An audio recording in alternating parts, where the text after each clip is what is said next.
Les manda saludos y pues él me pidió que iniciara una serie. Guay, siento una presión acá atrás de mi espalda. Ay, es que vino mi suegra y mi mamá. Se combinaron. ¿Ya vieron? Sí se puede llevar bien la familia, ¿verdad? Miren, el testimonio de que el vínculo de la unidad la trae Jesucristo. Nos llevamos muy bien. Viajan juntas, se van de viaje, desayunan los domingos. Nosotros nos asustamos. ¿Qué pasa? Pero a todo mundo donde les decimos, no es que nuestras mamás se llevan bien, todos se quedan en shock, no lo pueden creer. Ahí está, véanlo, no es mentira.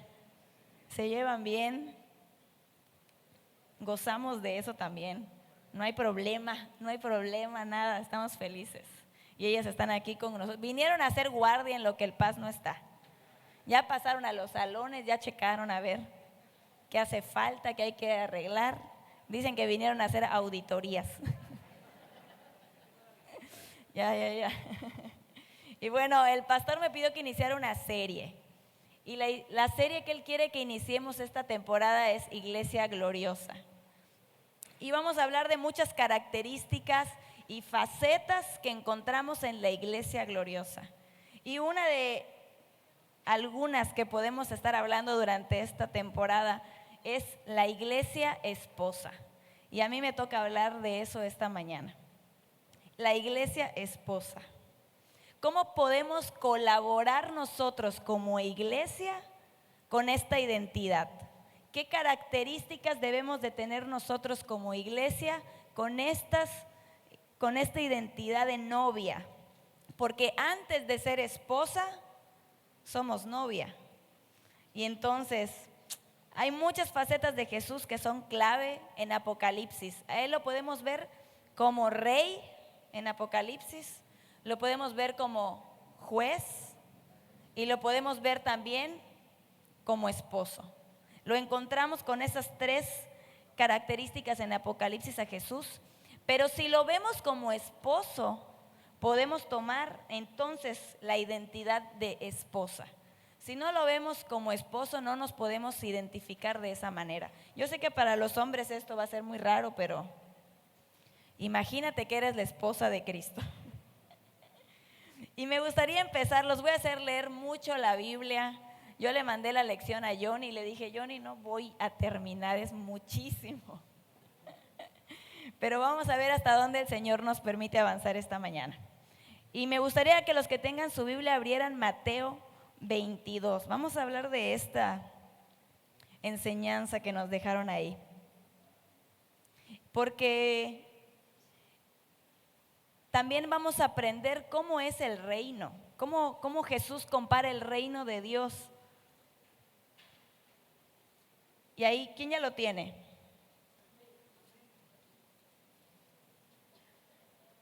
Este es el final. Mateo 22 es el final del ministerio de Jesús y él da un resumen muy práctico, pero también perfecto de cómo es el reino. Y él dice, el reino de los cielos es semejante a un rey que hizo una fiesta de bodas para su hijo. Un poquito más adelante en el 11 al 14 dice, y entró el rey para ver a los convidados y vio allí a un hombre que no estaba vestido de boda. Y le dijo, amigo, ¿cómo entraste aquí sin estar vestido de boda? Mas él enmudeció. Entonces el rey le dijo a los que servían, átenle de pies y manos y échenle a las tinieblas de afuera. Allí será el lloro y el crujir de dientes, porque muchos son llamados, pero pocos los escogidos. Aquí vamos a ver algo muy entendible. El Señor, el rey, está en una misión, encontrar una esposa para su hijo. Y estar vestidos de boda en el Mateo 22 es la invitación del Padre para que todos nos encontremos ese día cuando estemos con Jesús. En esta boda solo puede ser parte de la consumación los que estén vestidos correctamente. Si tú no estás vestido correctamente cuando llegue el día, el Señor mismo, aquí nos está viendo en Mateo 22, el Señor mismo es el que nos va a echar de esa boda.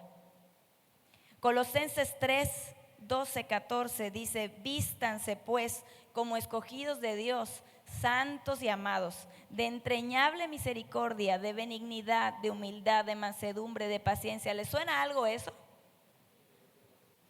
Y sobre todas estas cosas, vístanse de amor, que es el vínculo perfecto. Algo que sucede mucho cuando te invitan a una boda, ¿verdad? En la invitación que viene, el dress code. Y vístete así, y prohibido este color, y ponte esto, y píntate así, casi casi te dicen todo, ¿no? A veces uno no sabe ni, mi esposo se vuelve loco porque dice, formales, saco y corbata no tengo, y empieza a buscar a los novios, ¿cómo es? A ver, explícamelo. No pasa, es que es así, así. Ah, bueno, es que como dice formal, pues yo entiendo que es saco, corbata y todo el asunto, pero a algunos nos gusta ir como que ramos a las bodas y de repente hasta rompen la gama de colores que ya se imaginó la novia, le arruinamos las fotos. O sea, a la novia le da ganas y al novio de sacarnos de su boda. Así, no vengan, no salgan en mis fotos. Pero algo que tenemos que saber es que para esta boda sí hay un dress code y sí se va a cumplir. Y sí tenemos que participar. Y es tan importante que estemos vestidos bien, porque el rey es el que va a estar pendiente de los invitados de ese día. Y como siempre hemos aprendido en algunas clases, y aquí también podemos ver que el juicio de Dios va a comenzar por la casa. Él cuando llegue va a empezar a hacer juicio en su casa. Él no va a empezar a las naciones y todo lo que quisiéramos, ¿verdad? Los que de repente nos ponemos en la silla de juez. El Señor va a empezar por la casa. El Señor va a llegar a la casa y va a limpiar, porque va a limpiar a su novia. Y estar vestidos de Cristo, como vimos en Colosenses, es simplemente estar vestidos del carácter de Jesús. Y aquí pudimos ver algunas características del carácter de Jesús, que es, vístanse de misericordia, benignidad, humildad, mansedumbre, paciencia, que son los frutos del Espíritu. Y algo que me trae mucha paz entender algo de esto, es que por más de que tú te esfuerces con todas tus ganas de ser una persona paciente, si no es fruto del Espíritu, no lo vas a lograr. Porque significa que todas estas características solamente el Espíritu Santo nos las puede dar. Todo lo que sea parecido a la paciencia que no venga del Espíritu Santo es impaciente. El amor que no viene del Espíritu Santo es un amor que va a ser, si tú no eres así, ya no te amo. ¿Cómo se dice la palabra? Condicional. Nuestro amor humano es condicional, se acaba, no tiene, o sea, si me dejas de caer mal hoy, ya no somos amigos, ya se acabó. Yo bromeo y digo que hay chicos que de repente postean en redes sociales de, con el amor de mi vida, y ya pasaron 8 amores de su vida, ya tuvo 8 amores de su vida, ya los publicó a todos sus 8 amores de su vida, y el próximo año veamos si el que dice hoy que es su amor de su vida va a seguir siendo el próximo año, porque el amor que nosotros podemos ofrecer tiene límite, le ponemos muchas trabas, de repente hoy me cae bien, hoy me cae mal, pero el amor del Padre no es así. El amor de Dios, la paciencia, la benignidad, o sea, todo eso que viene del fruto del Espíritu Santo, que tiene la vestimenta de Jesús, puede estar en ti y en mí. Lo podemos desarrollar. Y es ahí cuando te das cuenta si el Espíritu Santo está trabajando en tu vida o no. Si sigues reaccionando como Lemuel reaccionaría, hay algo ahí que se tiene que apretar. Si Gera sigue reaccionando como Gera, se tiene que arreglar ahí. Si Alfredo todavía de repente se le atraviesa algo y sigue reaccionando como Alfredo, chíspales. Entonces, Espíritu Santo, por favor, trabaja en mí lo que hace falta. Trabaja en mí lo que hace falta. Quiero estar vestido del carácter de Cristo, que Jesús se ha formado en nosotros. Eso es nuestra labor, ese es nuestro trabajo de todos los días, no pensando que lo hemos alcanzado ya, sino que todos los días tenemos algo más que trabajar. Cuando nosotros hemos ministrado matrimonios, siempre les decimos, ok, vamos a trabajar con estas cosas, ok, ya identificamos 20 cosas que les hace falta. Vamos a trabajar con una, porque si nos esforzamos en las 20 vamos a fallar. Entonces, en todas estas características vamos a esforzarnos con 2 esta semana y vamos a trabajarlas. Espíritu Santo, dame la oportunidad de demostrar tu amor en mi vida, dame la oportunidad de ser paciente, Señor, porque soy la persona más impaciente, quiero que todo sea rápido, me frustra la tibieza de la gente y no lo puedo. Entonces, Señor, trabaja eso en mí, no puedo estar acelerando todo el tiempo. Y vestirnos y prepararnos para ese día no queda en un momento, sino es un proceso constante de arrepentimiento y nacimiento de Cristo en nosotros. Porque toda la escasez de estas características de Jesús en nuestra vida solamente reflejan que hace falta que Cristo todavía nazca en nosotros. Necesitamos que Cristo nazca en nosotros, porque solamente Él nos va a perfeccionar hasta el día de Jesucristo. Y como lo vemos en Filipenses 1:6, dice: la obra que Él comenzó, Él la va a perfeccionar. Que al final todos nosotros nos podamos unir a este clamor, que es del Espíritu y la novia, que le digan: ven. A mí me encanta Apocalipsis, ahí podemos encontrar 5 alabanzas del cielo para el que está sentado en el trono y el Cordero. Una de ellas es santo, una de ellas es gracias, aleluya, otra es digno, y la última es ven, ven. Y nosotros cada vez que en las reuniones cantamos una de estas cosas, yo digo: Señor, nos estamos uniendo, nos unimos al clamor del cielo. Y una de ellas es ven. Pero ¿cómo le vamos a estar pidiendo ven si ni siquiera estamos listos para ese momento? Lo único que estamos haciendo al pedir ven es: Señor, ven y haz tu juicio, ven y haz juicio en la casa. Y entonces, si tú y yo no estamos preparados, hermano, lo que estamos cantando nos va a caer en nuestra contra, porque al final el Señor no puede ser injusto.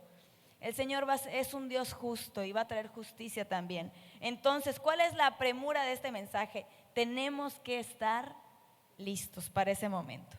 No solamente podemos estar cantando: Señor, Maranata, Maranata, porque va a venir el Señor y por eso se va a manchar sus vestiduras de sangre.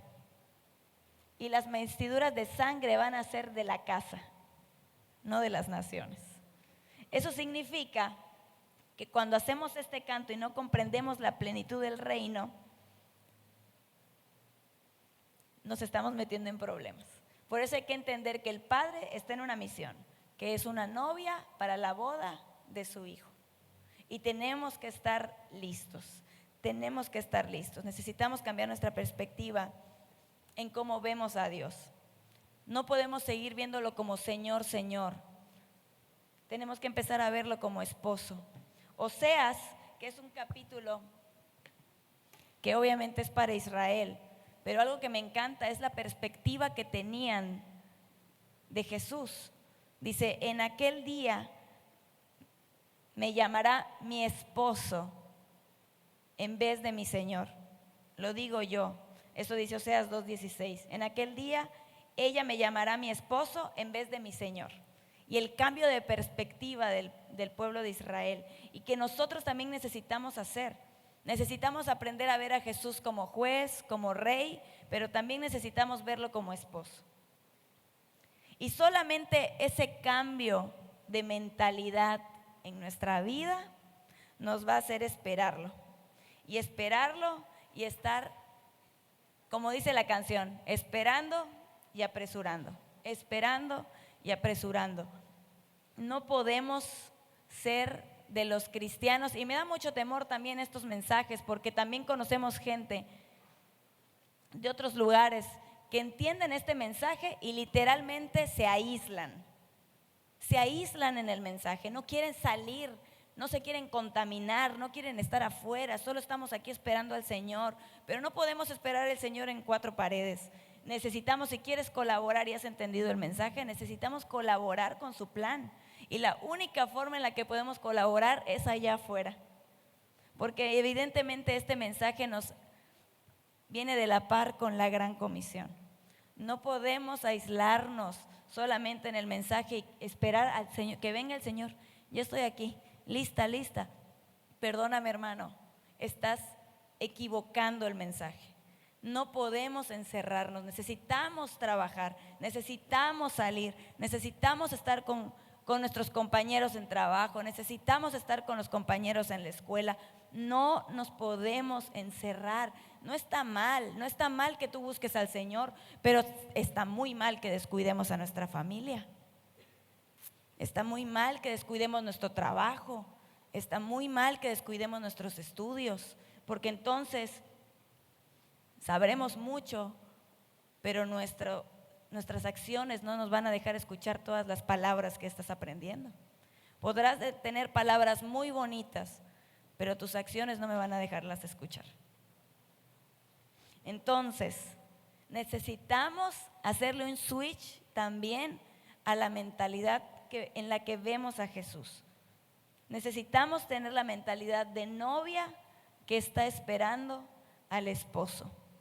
Algo que me encanta de la parábola de las vírgenes. ¿Saben qué fue lo que despertó a las vírgenes esa noche? Un clamor. ¿Y cuál era ese clamor?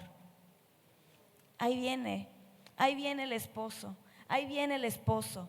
Eso las despertó. El entender que Él viene como un esposo nos va a despertar de cualquier sueño en el que estemos ahorita, de cualquier tibieza en la que nos encontremos. Cuando la mentalidad de nosotros cambie, de que necesitamos prepararnos para el esposo, eso nos va a despertar.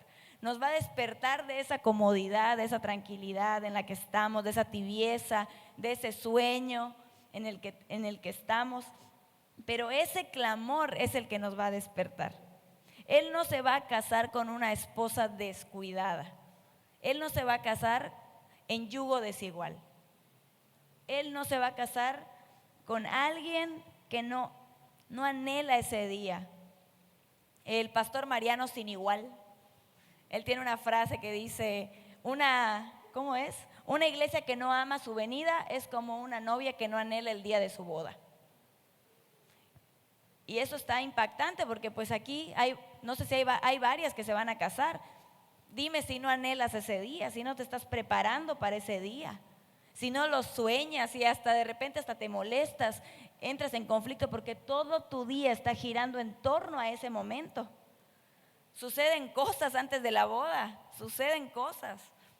Y estás todo el tiempo pensando en tu vestido, que no lo vean, que sea secreto, que esto va a ser sorpresa para los invitados. Y estás cuidando ese momento porque lo anhelas ese día.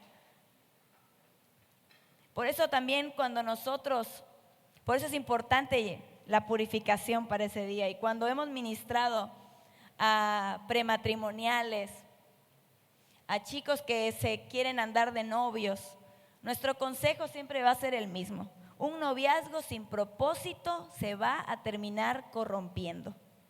No se van a purificar. Va a llegar un momento en el que eso van a terminar en pecado, porque no hay un propósito en la relación. Si tu noviazgo no tiene un propósito determinado de me quiero casar, hemos visto tantos y tantos que de verdad no lo logran. No lo logran porque terminan teniendo relaciones y noviazgos de años y años y años, y pues ya casi viven como esposos. Y es muy complicado. Pero cuando hay unos novios que tienen la boda en mente, es más fácil purificarse para ese día. Es más fácil alcanzarlo. Es más fácil llegar. Hay que hablar de esto, ¿no? Con los jóvenes. ¿Cuántos quieren? Bueno, los que no sepan nada, nosotros hemos dado en el grupo de liderazgo los tips y lo que nosotros creemos como pastores que se necesita para entrar en una relación de noviazgo. Si tú vas a un grupo conexión y tus líderes no te lo han compartido, acércate y dile, quisiera que me compartas lo que compartieron los pastores en el grupo, para que yo sepa a ver si puedo tener o no, si estoy lista o no estoy listo, porque si no, vamos a entrar en un conflicto. Necesitamos ser como estos novios que tenemos una boda en mente.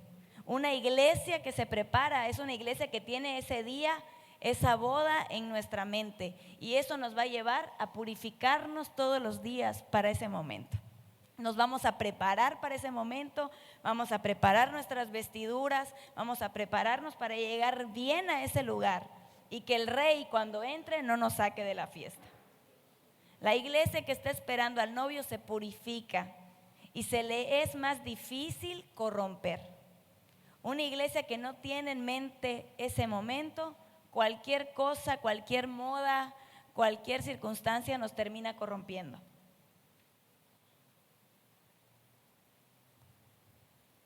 Hay un versículo en Mateo 9:15, cuando se acercan los discípulos de Juan y algunos fariseos a Jesús, y Jesús habla de él como esposo y les dice: oye Jesús, ¿por qué tus discípulos no ayunan?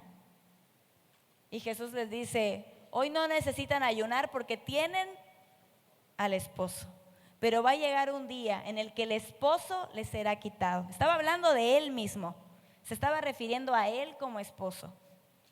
Va a llegar un día en el que el esposo les será quitado. Ahí van entonces a ayunar y entrarán en luto.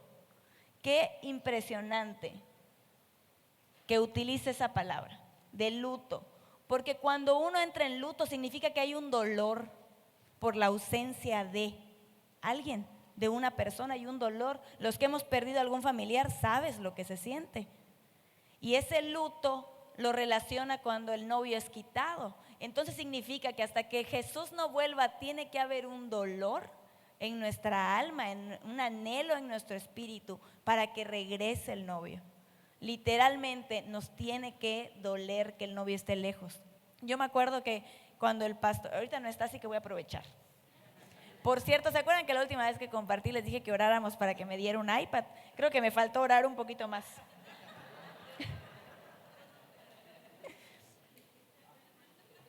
Me faltó. Ahorita voy a hablar de ti. Después me dice que se le acercaron varios y me dice: ¿qué dijiste, Pachi? ¿Qué dijiste?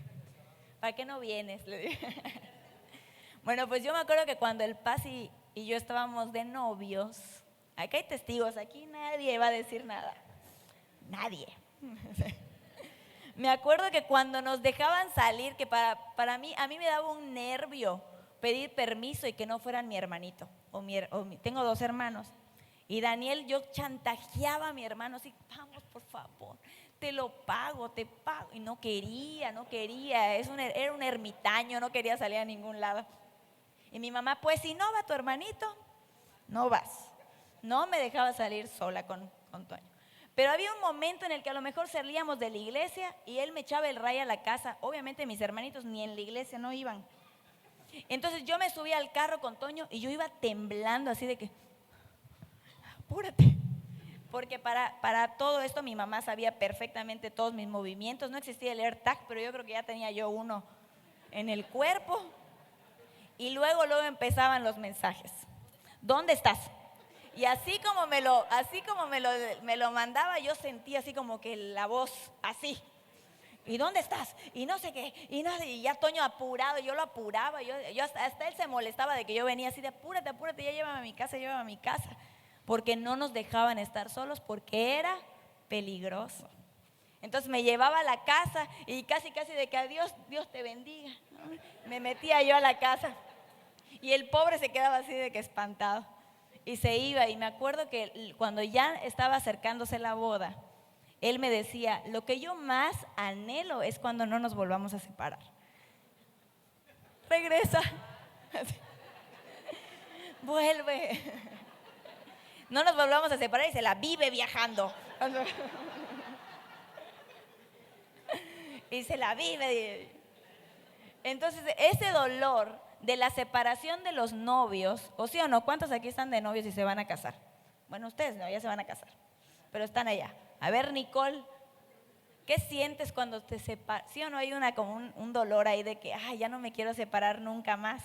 Ya no me quiero separar nunca más. Tampoco Raúl y Adri, que van a renovar sus votos también. Pero ese dolor de la separación del noviazgo, de chíspales. Estás esperando el día para que ya no tengas que volverte a separar nunca más. ¿O no, Moy? ¿No anhelabas el día en el que Anita ya no se volviera a ir?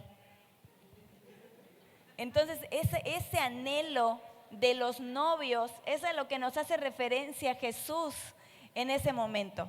Hay un dolor en la separación, hay un dolor en la ausencia de esta persona. ¿O no, Cris, ahorita que estás solito? Hay algo ahí que tú dices, hay una ausencia que necesitamos y que solamente en el regreso de Jesús es cuando va a ser suplida esa necesidad. Existe un dolor de los novios en una separación, existe. Y ahora te quiero hablar también un poquito de cuál fue o por qué fue tan efectivo el ministerio de Juan. Te estoy hablando de momentos en los que se hizo el cambio de mentalidad, de comenzar a ver a Jesús como esposo. Y Juan fue uno de los pioneros, fue uno de los primeros en los que decía, ahí viene, yo solo soy, dice Juan 3:29, el que tiene a la esposa es el esposo, pero el amigo del esposo se goza de escuchar su voz. Algo que lo hizo tan efectivo fue reconocer a Jesús como esposo. A Juan lo hizo tan efectivo su ministerio, el que podía identificar a Jesús como esposo. Yo solamente soy un amigo del novio. Y aquí siempre ponen el ejemplo del trovador, de esta persona que están los novios sentados en una mesa y el trovador es esa persona que viene con la guitarrita y les viene cantando canciones románticas para que el novio y la novia se enamoren más. Y Juan decía, yo soy esa persona. Yo solamente quiero que la novia, que es el cuerpo de Cristo, su iglesia, se enamore más del novio, de Jesús. Hay un problema tan grande cuando la novia empieza a voltear a ver al trovador. Y la novia empieza a enfocarse en los ministerios y empieza a ser ídolos de la gente. Porque ¿qué crees? La gente no es perfecta y la gente te va a fallar. Nosotros con mucho temor estamos aquí parados haciendo nada más referencia para que tus ojos, tu anhelo y tu mirada estén en Jesús, en el lugar correcto. Eso no nos exhibe a nosotros de vivir la vida como querramos. Eso siempre lo dijo el pastor desde hace 10 años. Yo no tengo problema de que me mires a mí. Somos cartas abiertas, dice la Biblia. El problema es cuando tenemos el libro cerrado y no queremos que nos vean. Es más fácil decir, mira Jesús, no me veas a mí. Pero el hacernos responsables, que hemos aprendido eso también, que una persona madura se hace responsable de sus hermanos. Y el hacernos responsable de nuestros hermanos es que podamos vivir lo que estamos predicando. Como dijo Anita al principio, que podamos ser responsables de que lo que decimos que hacemos, los demás lo puedan ver. Que yo no tenga problema de que, ¿sabes qué? Vengan a mi casa y que vean cómo el pastor trata a la pastora de las greñas. Y ay, no, mejor que nadie venga. Y nadie sabe dónde vive el pastor. Y nadie sabe dónde vive el líder de alabanza. Y nadie, porque es un temor, porque estamos viviendo quién sabe cómo. Y nosotros tenemos que ser, como dice la Biblia, cartas abiertas. ¿Pueden venir aquí? Puedes venir aquí. Y si Él hoy nos está recordando, hey, eres la novia y necesitas vestirte como novia. Imagínate una novia que llega a su boda, así como vengo yo hoy, de jeans, Converse. Imagínate la cara del novio que se preparó y se puso todo. O sea, que ese día huele rico. Se peinó, se cortó el cabello. Yo me acuerdo del día que se casó el varón. Dios mío. Estaba irreconocible, se peinó, su corbatita color rosa, melón, ya no me acuerdo cómo era. Pero hasta foto nos tomamos con el varón, dijimos, ese es momento memorable, momento único. O sea, uno se prepara para ese día. Imagínate que llegue Nicole a la boda así. Te hizo vestirte como Nicole quiso, ¿eh? Así de, te pones esto, ¿eh? Y que de repente llegue Nicole así, listo, ni me peiné, así toda con el cheme todavía pegado. Imagínense lo terrible que ha de ser ese momento. Y nos da risa, pero hoy muchos andamos así. Hoy si llegara el Señor, así nos encontraría. agripados, moquientos, cheme, no me peiné, mal vestidos, no estaríamos listos para ese momento. Y eso nos debería de causar un temor, la realidad. Hoy se escucha muy chistoso, pero la realidad es que si llega ese momento y estamos mal, no vamos a participar. Pero hoy, gracias a Dios y a su misericordia, que nos recuerda todos los días, hey, prepárense, prepárense. No creas que lo has alcanzado ya. La carrera aún no se ha terminado. Acuérdate que la única forma de terminar la carrera es con firmeza. La firmeza es lo que nos va a hacer terminar la carrera. Y necesitamos caminarla, correrla como tú quieras, el ritmo que necesites. Solamente te puedo decir, no te quedes parado, no te detengas. Tienes que seguirte preparando, tienes que seguirte preparando. Yo me imagino ese momento que hoy lo cantamos y hoy decimos, Jesús, tus ojos son como llamas de fuego, tus cabellos son blancos. O sea, esa es la vestimenta del novio para ese día. Y hoy nuestra mente limitada no nos deja ni siquiera imaginar realmente cómo se verá. Ni siquiera la IA, porque la IA llega al final a lo que la mente y el hombre la ha programado, que también tiene límite. Pero ese momento en el que veamos al novio, ¿han visto esos novios que cuando ven a la novia lloran y lloran y lloran porque no se la imaginaban tan linda? Tan linda, y es esa canción de cuando cantamos, no me imaginaba que era tan lindo así. Ese día lo cantaremos y vamos a llorar cuando lo veamos. Nuestra mente no nos va a dejar, no nos deja hasta ese momento imaginar la hermosura y la plenitud del novio. Y lo mínimo que vas a querer ese día es estar presentable. Lo mínimo que vas a querer hacer ese día es voltear a ver y ver que estás bien y que te preparaste para ese esposo y que estás lista para esa boda. Necesitamos que esa característica de iglesia esposa se restaure en nosotros como casa, que lo podamos comenzar a vivir. Hay una garantía, ese día va a llegar, ese día llegará y ese día los muertos resucitarán, o sea, nadie se va a salvar. Ese día vas a estar ahí, no te lo vas a perder. No es así de que, ay, falta mucho, yo me voy a morir, no importa. Tú vas a estar ahí. Esa es una garantía. Tú vas a estar en ese momento, en esa boda. ¿Y sabes lo que va a estar cantando el cielo en ese momento? Apocalipsis 19.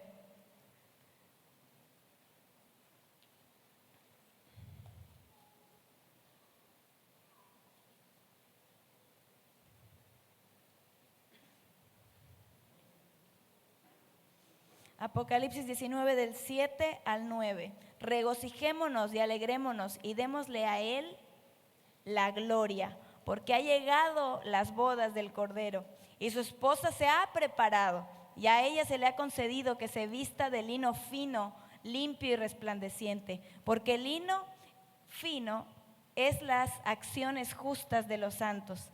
Y el ángel me dijo, escribe, bienaventurados los que son llamados a la cena de las bodas del Cordero. Y me dijo, estas son palabras verdaderas de Dios. Todos se van a gozar, se van a alegrar porque ese día llegó. Y eso van a estar cantando en el cielo. Y quiero ir terminando, no quería tomar mucho tiempo porque son muchas cosas. Pero en este pasaje podemos ver la palabra preparado. Y preparado viene de la palabra etoimazo, que significa aparejar, cuando el yugo está igualado. Jesús no se va a casar con una novia en yugo desigual. Una novia preparada es la que se puso al nivel de lo que Jesús necesitaba, de lo que Él pedía. Porque no es un misterio, está escrito en su palabra. Lo hemos visto ya al principio. ¿Cómo nos tenemos que vestir? Jesús nos dejó ya lo que Él necesita y quiere de nosotros. Él va a necesitar una novia compatible con Él. Jesús no se va a presentar a sí mismo una iglesia comprometida con el pecado. Él no se va a presentar a una iglesia tibia. Él no se va a presentar a una iglesia apática, sino una apasionada y gloriosa. Efesios 5:27 dice, como te leí al principio, a fin de presentársela a sí mismo una iglesia gloriosa que no tuviera mancha ni arruga ni cosa semejante, sino que fuera santa. Y me encanta porque Jesús no espera apatía, no espera gente que no esté comprometida. Hay un salmo que me encanta, que dice, los muertos no alaban al Señor, ni ninguno de los que descienden al silencio. Y de repente ya vieron que el pastor dice, me daría ganas de pararme al lado de uno y decirle, estás muerto, chao. Porque en la alabanza están muertos. Y aquí dice que los muertos no alaban al Señor. Salmo 115, léalo cuando quiera en su casa. Pero nosotros, o sea, los vivos, los que estamos ahí, bendeciremos al Señor desde ahora y para siempre. Aleluya. Y se unen al clamor de Apocalipsis al final. Los muertos, hermanos, si de verdad al lado de ti en la hora de la alabanza ves a un muerto, ponle tu mano y ora por él. Señor, por favor, trae vida, hablamos vida. Porque los muertos no alaban. O sea, cuando tú ves a alguien de verdad que no está alabando, pues tranquilo, a lo mejor está muerto, no está vivo.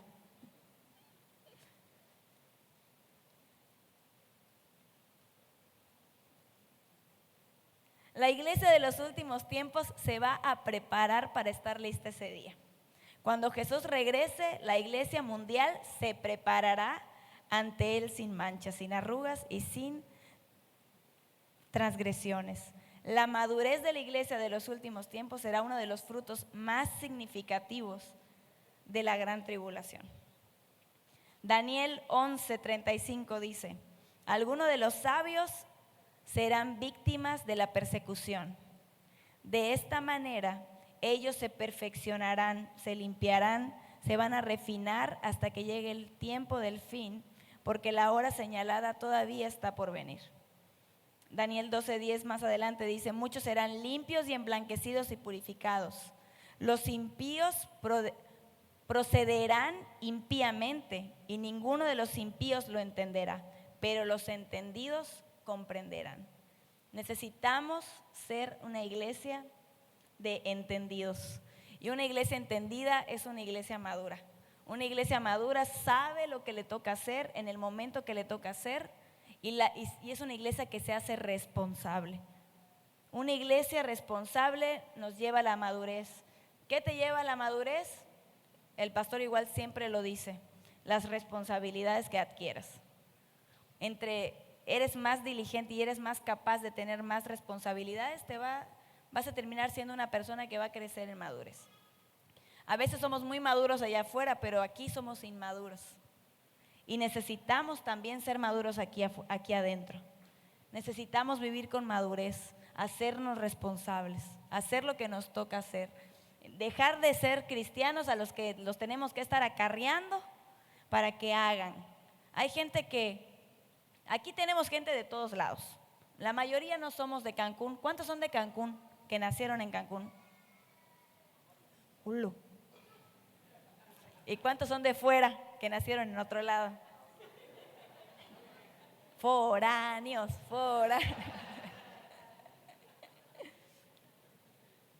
La mayoría de los que venimos de fuera, obviamente venimos de algunos otros contextos eclesiásticos y todo. La realidad es que muchos de donde venían hacían un montón de cosas, pero porque tenían la soga en el cuello, de que si no, que si eso, no sé qué, y lo hacías, pero entre comillas eras un acarreado más. Y te lo digo con amor, ¿eh? Hacías porque si no hacías te daban cuello. Hacías porque si no hacías, entonces hacías un montón de cosas y eras muy servidor, pero el día que te dejaron de poner el pie encima, dejaste de hacer todo lo que hacías. Entonces ahí te das cuenta de que lo que hacías era por mera inmadurez. Porque el día que lo dejaste de tener encima de ti, te volviste un inmaduro que necesitas que te vuelvan a decir, oye papito, vente, no faltes, llega, ¿qué pasó? Y ahí te das cuenta de que, hey, soy yo la persona que necesito crecer en madurez para que nadie me tenga que decir qué hacer, yo ya sé lo que tengo que hacer. El día en el que la gente te deje de decir, oye, te toca servir, ya sabes, llega temprano, ¿a qué hora es la reunión? A las 8, aquí vamos a tener la oración, y te tienen que estar trayendo, te tienen que estar diciendo, todavía falta crecer en madurez. Pero en el día en el que tú te des cuenta que comienzas a hacer las cosas sin que nadie te esté persiguiendo, estás creciendo en madurez, estamos avanzando. Y ahí me gustaría terminar para que le deje yo chamba al pastor para el próximo domingo y que a él le toque hablar de Jesús como esposo. Pues sí, ¿para qué me deja tarea? Y que podamos ser esa iglesia, de verdad en mi corazón está eso, que podamos ser esa iglesia madura, que entendamos nuestra posición de esposa, que nos podamos ver en ese momento y que nos podamos preparar para ese día. Porque si no vemos a Jesús como esposo, no nos vamos a preparar para la boda. Y si no nos preparamos para la boda, el rey mismo se va a encargar de sacarnos de la fiesta, de sacarnos del banquete. ¿Cuál es la única cosa que nos va a despertar a este entendimiento? El clamor, ahí viene el novio. Ahí, te estoy haciendo un resumen de lo que acabamos de hablar. Ese clamor es lo que nos va a despertar a esta revelación, porque es una revelación, es un misterio. Necesitamos que el Señor nos revele como esposa, primeramente, para poderlo ver a Él como esposo. Necesitamos verlo a Él como esposo y despertar a esta identidad, a esta característica que debemos de tener como iglesia. Lo necesitamos, porque una iglesia gloriosa no puede ser iglesia gloriosa sin esta característica. Necesitamos despertar a que eres esposa y que estamos esperando a un esposo, nos duele la separación y clamamos por el esposo. Amén. ¿Por qué no te pones ahí de pie? Y con